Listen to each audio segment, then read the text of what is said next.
हुकूमत की कोई मकबूलियत में इजाफा नहीं हुआ, ये मैं आपको बता दूँ।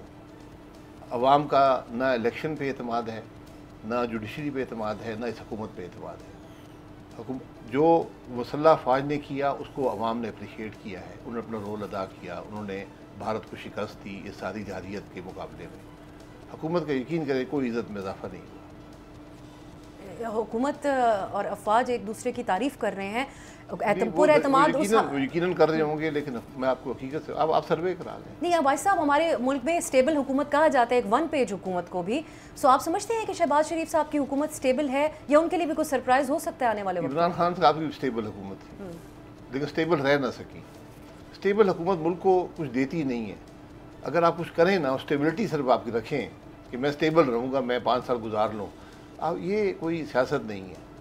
आज मुल्क में इंतशार है, सियासी इंतशार है, मुल्क की मईशत इस इंतशार में नहीं आगे चलेगी।